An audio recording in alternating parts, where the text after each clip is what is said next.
be a sponge, and then bring the juice.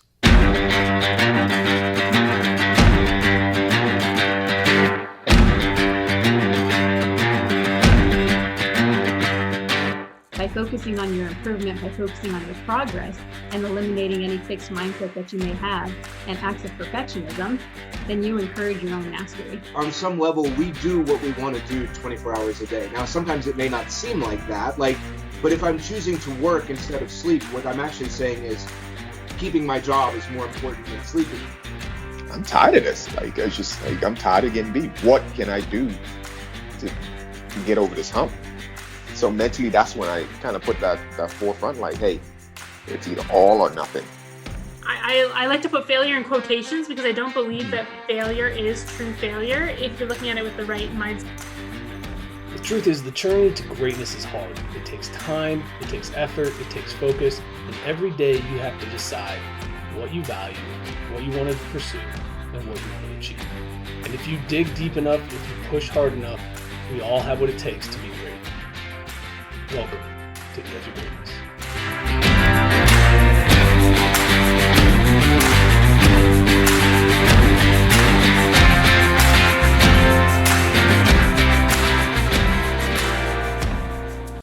Hello and welcome back to another episode of the Edge of Greatness podcast. I'm your host, Charles Schultz, and today I'm joined by a very special guest, Patrick Jones. Patrick is a professional hitting coach and podcaster like myself, so I'm really excited to have him on and talk about the professional ranks and how they do it, and a little bit about podcasting too. I think we'll get into that too. So thank you, Patrick, for joining me today.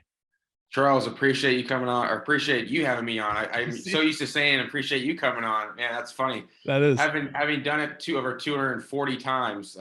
Yeah, so I guess I need that. That's a good way to start it out. There we go. There we go. So rumor has it that you might be hiding a special skill that not many people know that you possess. So tell me about some graphic design skills that you hold that maybe others don't know you do that with. Well,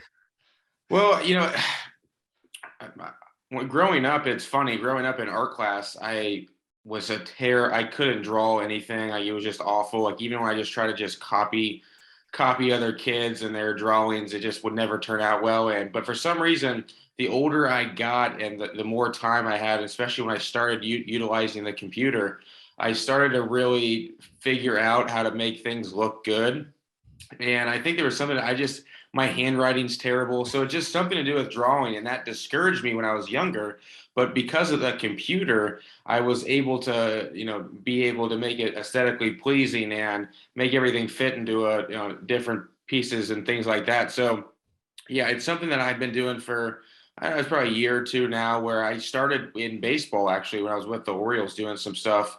What I noticed was players, and just because and even coaches, there's so much information out there that putting something together that looks professional, and especially if you have a player who you want something to emphasize or want them to pay attention to, if you put out a really good looking image, whether it be on a PowerPoint or just the way the font is or bolding certain letters, and it sticks out. And I mean, they've done so much research on this over the years. This isn't just me saying that. And so I really enjoyed that. And I enjoyed even people just giving feedback on it and just kind of just ran with it. So yeah, I enjoy doing PowerPoints. I enjoy learning and taking courses on graphic design. One of my cousin actually is getting ready to go to college, and she's going to major in graphic design. So it's been cool to kind of talk with her a little bit about what some of the stuff she likes to do. She's only 18, but she's, so much further ahead than I was at her age. But yeah, so that I do enjoy the graphic design. That's awesome. That's awesome. So you said you used it when you were coaching in the minor league ranks, and I think we had that conversation before. Tell me a little bit about how you utilized the graphic design to help get your point across and teach your lessons. So the thing is that it's unique about professional baseball versus the private sector where I am right now. The private sector, the players come to you, right? I mean, they have open arms, they're coming to you. So they want your help. In a team environment, I mean, even the minor leagues, majority of the guys are open, but for some of the guys, you have to get a little bit creative in how you go about presenting information to them. You have to get more orchestrated and calculated on just what you say when you present it to them too. So I think for me, what I realized is, okay, for me to get some of these guys to understand what we're trying to get them to do, and B, having it so that when I do present it to them, they grasp it right away, right? Because that's the thing, time is of the essence, especially for guys who aren't making much money and need to get to the major leagues pretty quickly. So making graphic design and making sure that when I put something out on PowerPoint, it enables them to like immediately understand what I'm trying to the point I'm trying to get across. And so I mean, there's examples of players who, what I would do is I would cut up, various videos and fonts and things like that, and just highlight different movements in their swing that we were trying to get away from. For example, if a player had too much movement in his swing, like too much of a internal rotation in his lower half, things like that, you just utilize video with it. And then that way you send it to them and they feel like they figured it out. And when they feel like they figured it out, then it's going to be more likely to stick versus me telling them.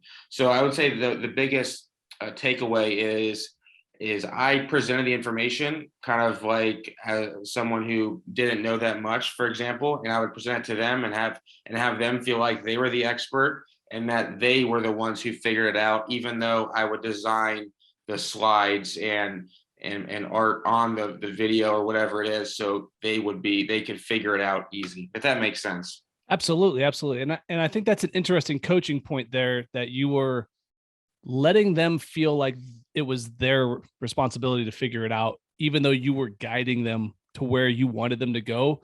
Essentially, you wanted them to figure it out. So speaking on the coaching aspect of things, what was one of the more challenging aspects of being a professional coach? It was tough. The schedule was tough at times. I mean, you're in the middle of nowhere in some of these places. I mean, you're pretty much, I mean, you get up in the morning after a night game, you get up in the morning like 8:30ish or so, get some breakfast, and then I'm pretty much on my laptop right away. And I'm making the PowerPoint for that day's starting pitcher right away, and then cutting up different GIFs, making GIFs, cutting up different pieces of video and to send to different guys who maybe have been working on something and they did well the night before, or we need to work on something. And so again, just having that constant contact with them even after playing so many games, because in professional baseball, I mean, you may have the same group of guys for a while, but you may have guys who are just there for a couple of weeks and you got a new guy. So you're always trying to make sure everyone's informed, everyone's on the same page. And then after that, I mean, pretty much getting ready to head to the field. I mean, by the time it's 10:30, 11 o'clock, you're rolling in at the field and getting that going. So, I mean, the biggest takeaway was just the amount of time that's spent just on baseball. I mean, there is no time for a social life. There's no time for, I really don't. I mean, I was single. I am single now and I don't have any kids or anything like that. I don't know how people do it with families. I really don't, just because for me, like to be all in and to have all my focus and attention on that. I mean, I never felt like there was really any time outside of that to give to really anybody else. So yeah, that was my biggest takeaway, is that the time that it takes, and it's just hard, man. It also, to me, it just shows how hard hitting is, how hard the game of baseball is. I mean, you're dealing with and coaching with some of the best players, for example, in college baseball across the country, right? And they get to professional baseball and they're not the top dog anymore. And so you lose sight of that sometimes, because you're like, man, this guy's struggling. I don't know if he's going to make it or whatever it is. And then you're like, man, like not that long ago, this guy was just dominating one of the best conferences in college baseball. So just how hard it is of a game and the schedule would be the two main things that stick out. Yeah, I would have never thought that you would be, up by 8:30, eat your breakfast, and then on the laptop, boom, sending stuff, putting stuff together, sending things out, because, most people probably look at it and go, all right, you wake up, you hang out, maybe work out, get to the field, do some BP, play your game, go to bed. Like they feel like it's just a casual thing and you get to play a game, but there's so much professionalism to it. And another interesting thing that you mentioned there is the fact that you have these guys who come to you and they're playing in the minor leagues, and they dominated some of the best conferences in college baseball. And I believe that baseball is the greatest teacher for life. I really do. I think it gives you so many opportunities to learn how to become a stronger person after you're done. And so one of the things that I always find interesting is no matter how good you are, you will always be humbled at some point in baseball and have doubt. Can you tell me of a time where baseball did that to you, an experience where you were humbled and it made you doubt for a second, but then you came out stronger maybe on the other side? Yeah, I was. Well, I have many times where that happened. I can promise you that. Yeah, there was a time. I think it was my senior year in college. I was a 5th-year senior, and it was the start of my senior year. And I just thought I legitimately thought I was going to hit about 30 home runs this year and just break every record. I mean, I was healthy. I was feeling good. I played well in the fall, and the season started, and I didn't have the confidence. I wasn't feeling good. It wasn't there, and got into an 0 for 27 slump, which in college feels like years. In professional baseball, that's about a week. So I mean, that's the biggest difference.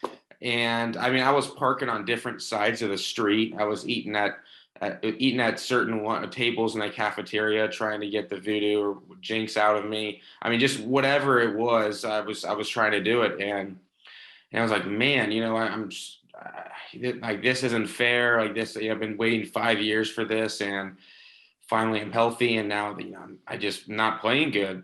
And then finally got to a point where I said, you know what? Like the next time I get a chance to play in a game, I'm gonna go up there and I'm gonna be so relaxed, and I'm just not gonna have a care in the world, and I don't care what happens.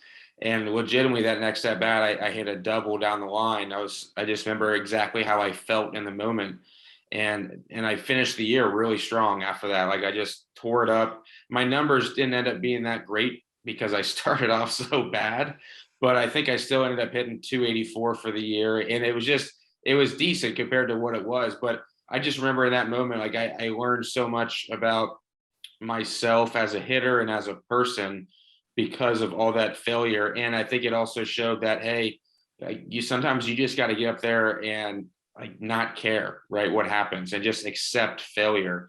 And I didn't accept failure before that moment, but in that moment, when I finally got that AB after that long slump, I had accepted that failure was a part of it, and I wasn't expecting success or anything like that, and everything turned its corner. So that was probably the biggest learning moment for me in my career. Unfortunately, it was a little late, being 23 years old, a 5th-year senior, but nonetheless, it still happened.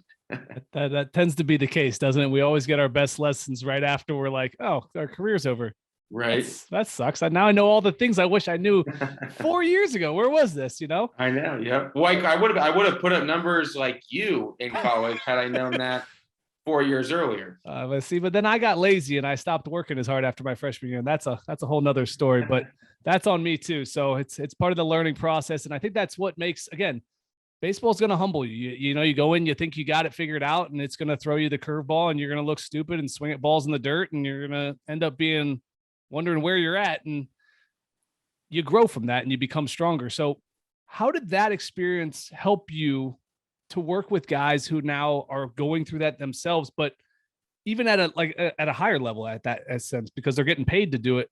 How did you use that moment to help these guys figure out how to get through their difficult stuff?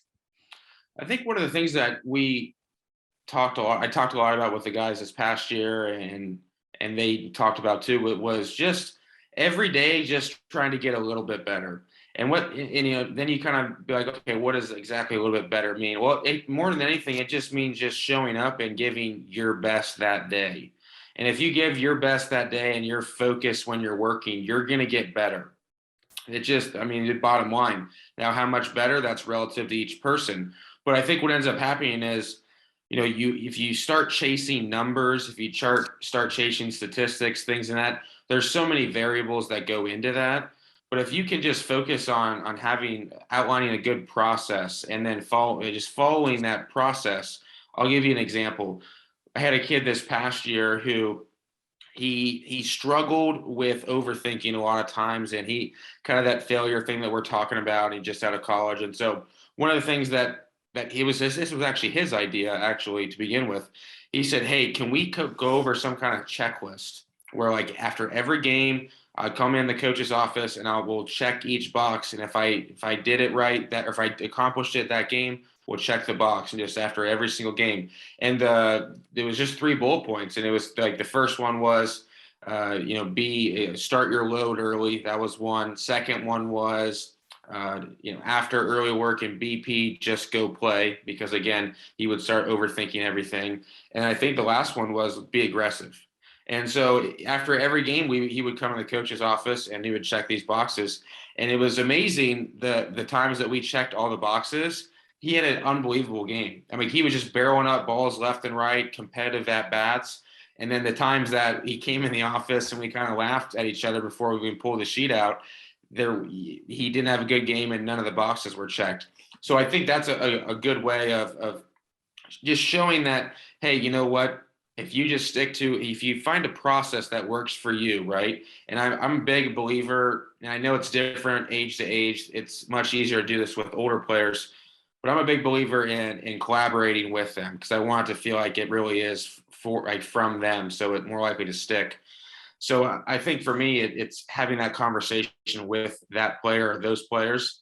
And then once you have that conversation, they're going to be more likely to buy into that and focus. I'll be able to focus on those couple things and then you hold them accountable to it too, right? Because you had the agreement together, you sat down together. And so, hey, like when it's, when you don't see that type of focus or effort, then you don't necessarily call them out in front of everybody, but you take them aside and be like, hey, like, this is not what we talked about. This is not what we agreed on.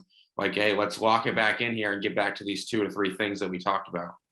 Yeah, no, I like that. And I think the process piece is a big part of being successful in anything, not just in baseball, but having a way to go about your day and set things up is going to be ultimately what's going to help you stay consistent with your daily routines and stuff like that. And like you said, it's probably a little easier with the older guys, but I think nowadays there's a lot more high school kids who are leaning into understanding the mental side of hitting, understanding the process side of stuff.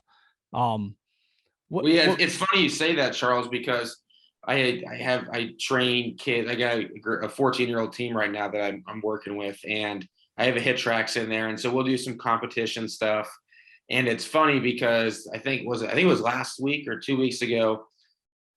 It was just 3 guys competing against each other. One of the guys started out, and the way that I have the game is you have to get within 10 miles an hour of your max exit velocity, so within 10, but the launch angle also has to be between 10 and 35 degrees. All right, so if you do one of the each, if you have to get both of those to get 1 point, and then the first one to 8 or 10 or whatever it is wins. And so we'll play probably 3 to 4 of those during the session. And I had a kid who he won the first one and he won the second one. And you could tell like he was feeling himself, right? He was getting a little cocky. He was feeling himself. And then I had another kid who, he lost both first 2 rounds. Like he wasn't competitive at all. He was barely getting any points or anything. And he was just down. Like he was just depressed. And, but what ended up happening is like that kid, he was down. He got it rolling eventually. And that kid who started out hot and was really full of himself, he tapered off, and you just saw the confidence. It just goes completely down. And so we had to have that talk about, hey, this isn't about being on a roller coaster ride of emotions, and the importance of being neutral and staying neutral, whether you have success or you don't have success, and just how quickly things can change in hitting and in baseball. So that's an example of just, teaching that to those younger guys. So once they're not 23 years old like I was by the time they, deal with that. So if we can do that, get that out of the way now, it's going to help them in the long run. Yeah, that makes me think a lot about a conversation I recently had where we were talking about the process over the product. And the first kid that you said, he was getting up, he was excited about the product. He was focused on the product. And eventually, if you think about the product too much, you lose sight of what your process is and you lose track of that. So how do you help your kids understand that balance between enjoying that you're doing well, but not getting so high up that you forget all the things that helped you get there? Yeah, that's tough because for some, it's a fine line. You know what I mean? And there's nothing wrong with enjoying success, especially in hitting, right? I mean, geez, it's already hard enough as is.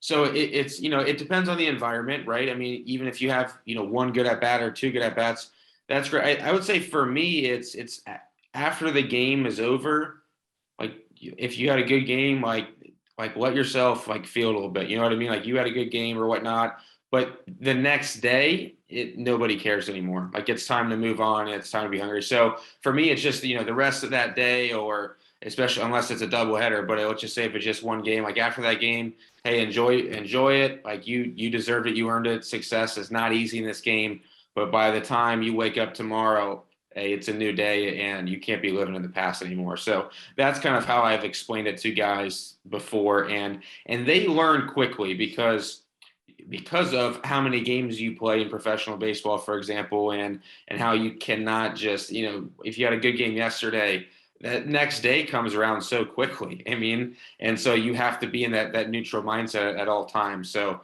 for me, it's just an overnight thing and then moving on.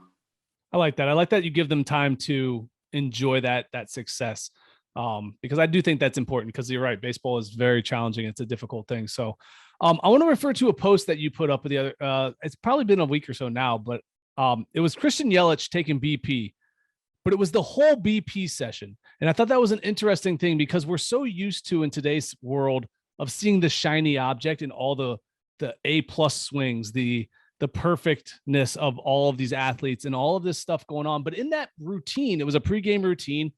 There was some stuff. He had some poor timing on some swings. He had some balls where he rolled over. He had a few mishits. I think he even popped one up into the top of the cage. How do you use a video like that in your coaching?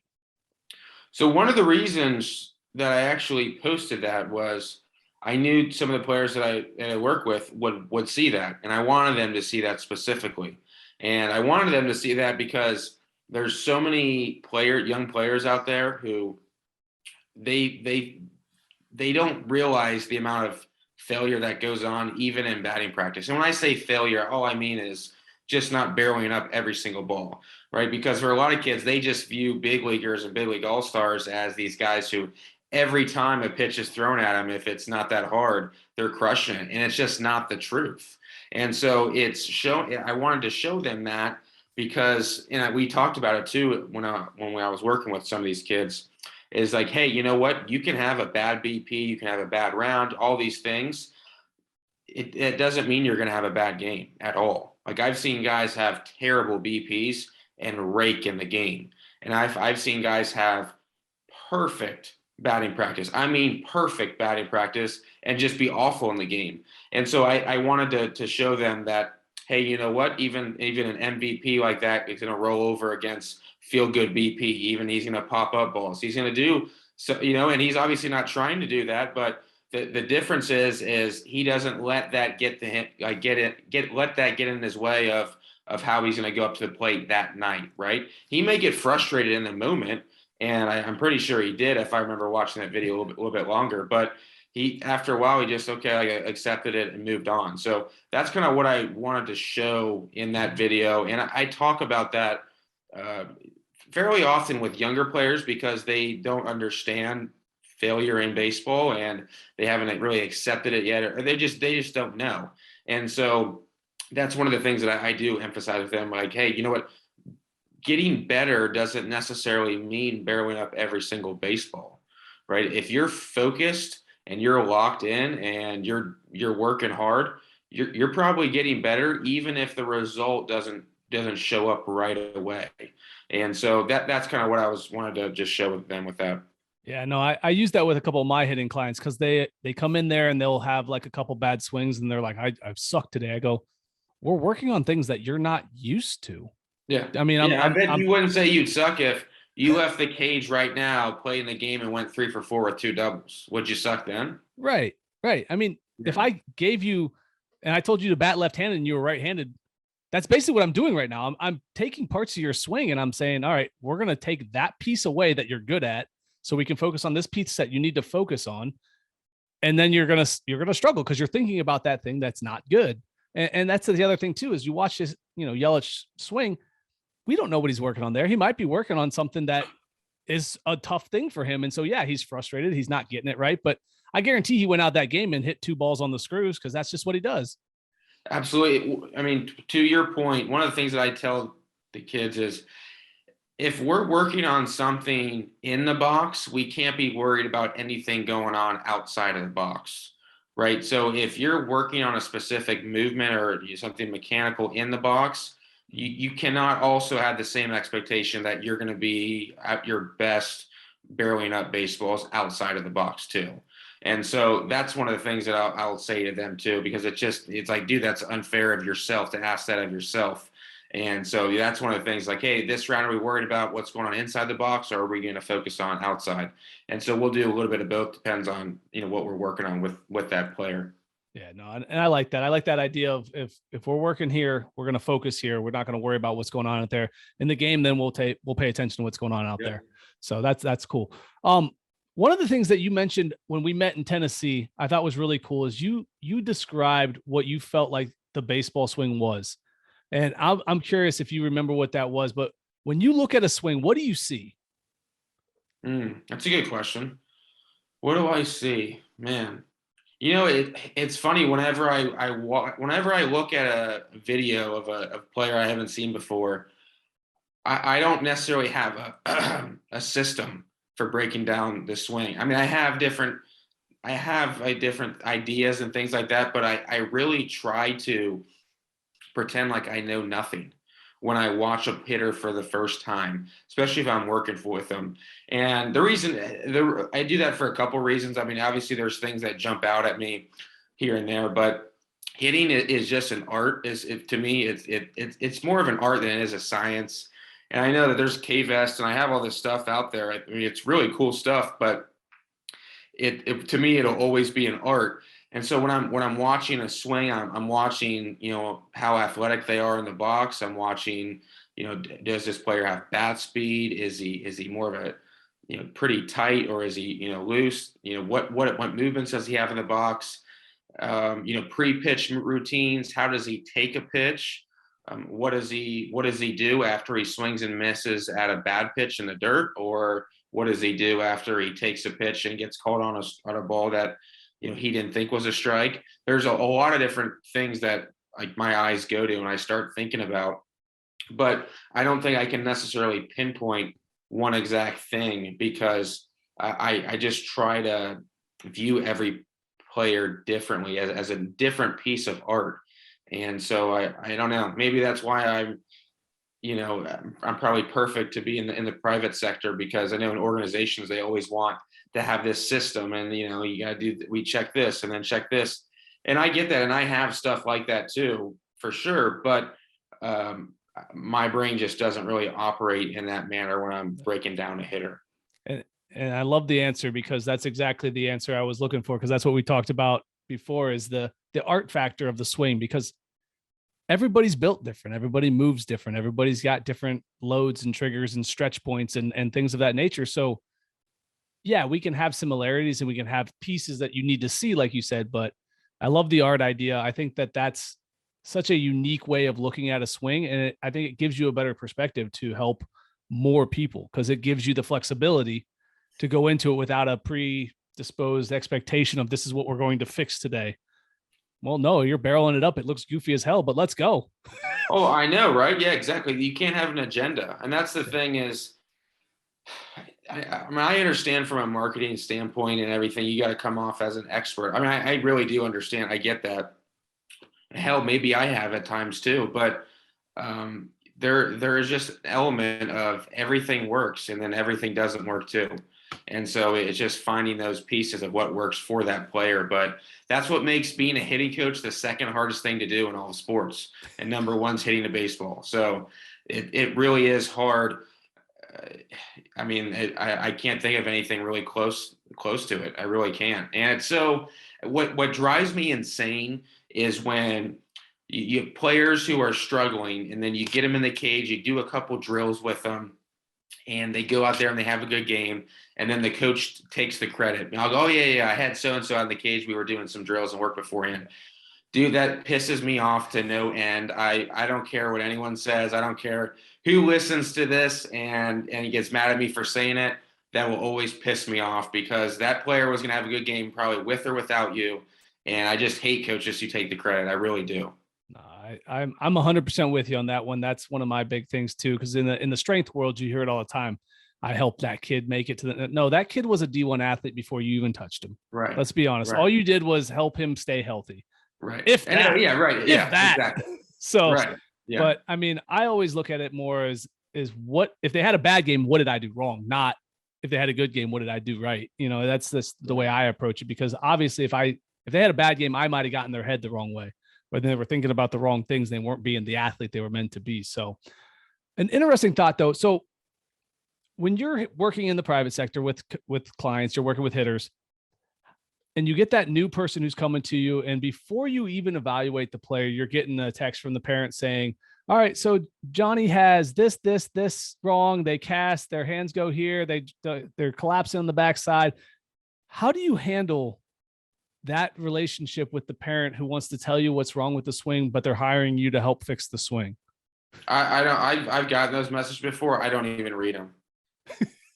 I don't read them. I mean, I respond to them and I'll still, a lot of times I'll still work with them, but I mean, yeah, this is what he does. Because again, when I don't want anything, when I watch a hitter for the first time, I don't want anyone to have like their own perspective or opinion of them. I want it to be just for mine first. That's just how me personally, hopefully none of the parents out there who work with me are, maybe if they listen to this, hopefully they won't get mad at me, but that's just the truth. And here's the thing is you can break down and you can pick apart a lot of kids' swings, right? It doesn't take an astrophysicist to be able to do that because they don't have functional strength yet. They're still growing in their bodies. So it's not about what they're doing wrong or even why. It's how are you going to help them? And maybe what's wrong, but right now isn't the time to give them to tell them what they're doing wrong because you don't have anything to help them with right now, right? There's nothing worse than telling someone that they're doing something wrong and then not giving them some sort of solution to make it right. And so I think that's another thing too, is you see with younger kids, especially, right? Kids stepping out, you stepping in the bucket or whatever it is. And then the parent says, I stride straight at the pitcher or quit stepping out. Well, obviously he's not trying to do that. And obviously what you're saying isn't working. So let's just stop for now. Let's just let the kid just continue to hit. And then once we're just alone, we'll try to come up with some kind of game plan, but just picking apart a kid's swing. I mean, that doesn't take any special technique to be able to do that. No, yeah. If you were to give one piece of advice to parents, what would it be? Enjoy watching your kid play because it'll end one day and you'll never get it back again, ever. I love that. I think that's vital. I think that's valuable because I think, like you said, you always hear when you go to the games these days, every game, there's at least a handful of parents, if not all the parents, screaming from the sideline, trying to fix things. Just watch, just have fun. And I think that would make the kids play better and you would enjoy it so much more. The kids, I think it's Kyle Wagner. I don't know if you're familiar with Kyle on Twitter or not. Yeah. I love the stuff that he puts out. I've sent one of his Twitter threads to multiple youth coaches. I think he explains it so well about how, we can't give these kids a ton of information when they're young because they just don't have high IQs. Mm-hmm. And so it's teaching them how to be aggressive and how that precedes discipline. And I just think that's so important, especially with younger kids. They cannot think about anything really when they're in the box. It has to be see ball, hit ball. And that's just the way it is. Their brain just isn't formed enough. I mean, I don't know. I'm not an expert in the brain and how everything operates there, but I just know they just don't have the IQ to be able to handle a lot of information, much less a lot of professional players either, right? Even myself, so I think you got to be careful of that too. And how much information you do give them. But, I reflect back on my own career and I didn't do anything that, Hall of Fame worthy, but for me, my greatest joy playing baseball was just going to the park with my dad. Like just us going to the park and hanging out and working on stuff and spending that time together. It wasn't playing games. It wasn't, some big tournament game or whatever. It was maybe I'm going on a road trip. But the most vivid memories are us just going to the park together, hanging out, playing baseball. And so I think you just can't lose sight of that because it's so short and it's going to end. And before you know it, you'll be having grandkids and watching them play. Right. Absolutely. So I want to shift gears a little bit here, and we're going to talk a little bit about your podcast because I'm curious here. You've been doing all this stuff. You were working professional baseball. You're coaching. What led you to start a podcast? I was making $57 a week playing in the Pecos League, wondering what am I going to do with my life at 25 years old. And that's honestly the truth. And so I just remember being at Adelanto Stadium, which is where we played at. And it was before a game. I just had a notebook and a pen. It's like, man, you know what? Like this podcast thing is kind of cool. It was getting kind of hot at the time. I was listening to a lot of Lewis Howes, who's from Ohio too. And I was like, man, I kind of want to try this out a little bit. Like, I think it'd be fun. And so, I was playing at that time. So I didn't end up starting the podcast, but I started researching and writing stuff down and potential guests if I would want to start one. So fast forward a few months, I come back home to Cincinnati, and one of my buddies is the head coach at a local high school. He's like, hey, man, I need some help. I need a coach to run the JV team. I didn't have anything else better to do. So I was like, oh, sure, I'll be the head coach. And I think I paid $2,000, which was a lot more than $57 a week. So I did that for a while, and I really became intrigued and interested in being able to help players and player development and, wanting to just continuing to learn. And I was like, man, you know what? Like, if I start a podcast, I can interview people who are way smarter than me, have way more experience, and I can bridge that gap between where I'm at the very beginning stage of my coaching career and these guys with all this experience. And so that's exactly why I started the podcast and why I continue to do the podcast. And it doesn't I was thinking about this earlier today. I think I have about over 2,000 years of coaching experience on my podcast. So, I mean, it was like insane for me to think about. Well, yeah, like all the coaches I've had. I mean, I've had Mike Roberts. Hell, he's been coaching for 50 years alone. And so, I mean, I've done that, over 240 podcasts. So it may even be 3,000 years of coaching experience. I think really go back. But I was thinking about that earlier. And so for me, it was like, man, like I've been able to grow so much because of the podcast, the connections I've been able to make. It's been so much fun. And, I don't make a lot of money from it, and I really don't care. It's not about that for me. If I never make $1 again from the podcast, I'll still do it as long as I'm coaching for those reasons that I just said. Yeah. I mean, that's quite the archive of coaching knowledge and information that you have access to, and you're putting out there for other people to have access to. I think that's just such an incredible thing. What have you learned the most about yourself through this podcasting experience? The importance of awareness and reflection. Okay. Tell me more. So what I mean by that is my first 150 episodes, 175 episodes, I didn't get any better. And it's because I didn't reflect at all. I am a very aware person, but for some reason, I think I knew I could have gotten better, and I knew I should have put more time into getting better, but I just I don't know why, but I didn't truly reflect on the job that I had done at that point. And my mom, who's the best parent in the world, and she's incredible, and she listened to a lot of episodes, and she sat me down one day. She's like, you know what? You're not getting any better at this thing. Honestly, you're making a lot of the same mistakes that you were at the beginning when you started your podcast. And so it's like, that's, to me, like that is like, that's real parenting right there, right? We're not just telling you something to make you feel good or anything. It was genuine. She wasn't mean about it. And I knew she was right. And so I would say from that point forward, I started to reflect a little bit more and letting that awareness out a little bit more where, hey, like if something didn't feel good, then ended up being that I would, study more about the researching about interviewing people and things. And then ended up reaching out to, a friend of both of ours and Joe Ferraro and hired him to help me. And he's been incredible. And some of the stuff that, he's been able to teach me, and I'm sure you too. And so I think just for me, it was the reflection and awareness were the first couple things that jumped out to me that I wish I would have done way earlier, but better late than never. And I'm happy I did it now.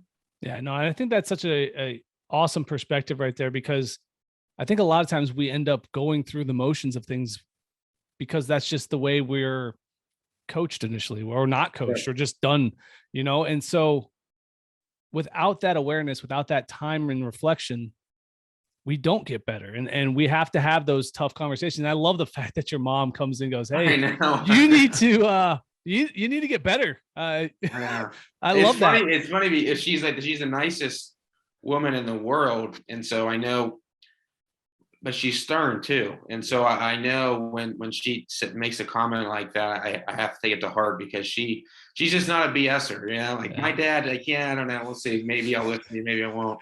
But my mom, I know when she's serious that I need to pay attention. So yeah, again, I'm very appreciative of honest feedback is hard to come by. I've noticed that too. People do not like to, I don't even want to call it criticism, but people don't like to give criticism in a sense. And people don't like, maybe it's because most people aren't willing to accept criticism. And so for me, obviously, if you're being mean about it, it's one way, but if you're genuinely trying to help me, I want to know, right? I mean, I want to know. I think I would be more irked if you didn't tell me. So I appreciate her doing that. Yeah, no, that's awesome. It reminds me of a quote from Mike Tyson, that everyone has a plan until they get punched in the mouth, right? Yep. That was basically essentially you getting punched in the mouth. So what was your adaptation from that moment? Like, what was the first thing you did after you got that information from your mother that you need to get better at this? What was the first thing right after that? I did what most people do. I went immediately to Google and said tips to become a better podcaster. I seriously did. That's what I did. Yeah. And so I started watching a lot of different interviews and things of that nature. And then I was actually on a road trip and stumbled across Joe Ferraro's podcast, listened to his, not because of anything other than maybe Seth Godin was on a guest, and I've always been interested in different types of marketing and things like that. So I wanted to listen to that one. And then, but I realized how good of an interviewer Joe was. The show was phenomenal, really well done, professionally done. And I was like, man, I need to, this is what I need, this is what I want to be. And so I ended up reaching out to him. So yeah, first thing, like most people, maybe I just went to Google right away, but I remember that the rest of that night, I was like, damn, that's tough love, but it's the truth. And so I spent a lot of time researching on the internet after that, because a little bit embarrassed. I mean, in the sense that, you said you explained it really well, is it's so easy to just get by doing stuff, right? And so you kind of need a kick in the ass every once in a while. I think that's a good thing, and that's where coaching comes into play, and coaches need coaches. And so I've learned that, and that's why I still work with Joe to this day. That's awesome. That's awesome. Well, we're going to wind down here. I don't want to take too much more of your time. I do appreciate you coming on with me tonight, but what I want to do is I want to give you an opportunity to plug what you've got going on, because I want my guests to be able to find your podcast, some of the other things that you have happening, if they want to connect with you, maybe for hitting purposes. I know I have some coaches that listen and do things like that. So where can my listeners connect with you? Yeah, I mean, at Twitter is at P Jones Baseball. That's where I'm at a lot of the time is Twitter. I'm actually doing a free virtual clinic with one of my good buddies who's a pitching coach in the Twins organization. His name is Jared Gaynor. So he's going to be doing pitching and talking about ways that coaches can help their pitchers, throw more strikes in the zone. And I'm going to be talking about swing decisions and how to do more damage with those strikes. So it's going to be free. It's March 27th. If you head to patrickjonesbaseball.com/Gaynor, which is GAYNOR. You just sign up and it'll be free. So hopefully we're going to be able to get a lot of coaches there, and hopefully it'll be a fun thing. I mean, it's free. So hopefully we get a lot of people to sign up and come hang out. Yeah, no, absolutely. I'll make sure I get that in the show notes for you and plug it for you a little bit on my end. I know a few coaches that I'll mention it to in person, because I know they'll want to be a part of that as well. So thank you so much for joining me tonight. It's been a fantastic conversation. I had a lot of fun. Appreciate it. I had a lot of fun too. I love what you're doing. It's awesome. And again, I'm glad I got that Be Great shirt that you have. I wear that in the cage when I'm working with players all the time. So I think it's great. Obviously it's great, but I mean, I appreciate it. So well, I love that. Yeah, I love keep doing it, man. Thank you so much. As always, guys, keep reaching for the stars. But remember, whenever we fall, always get up. Thank you for joining us today on the Edge of Greatness podcast. If you haven't yet, please take a minute now to subscribe and review our show. Join us again next week as we continue to dig deeper into the key components of greatness. The path to greatness is never linear, so remember to keep pursuing greatness no matter what. Keep stretching your abilities, reach for the stars, and fall flat on your face. But remember, no matter what happens, whenever we fall, always get up. Until next time, I'm Charles Schultz, and this was the Edge of Greatness podcast.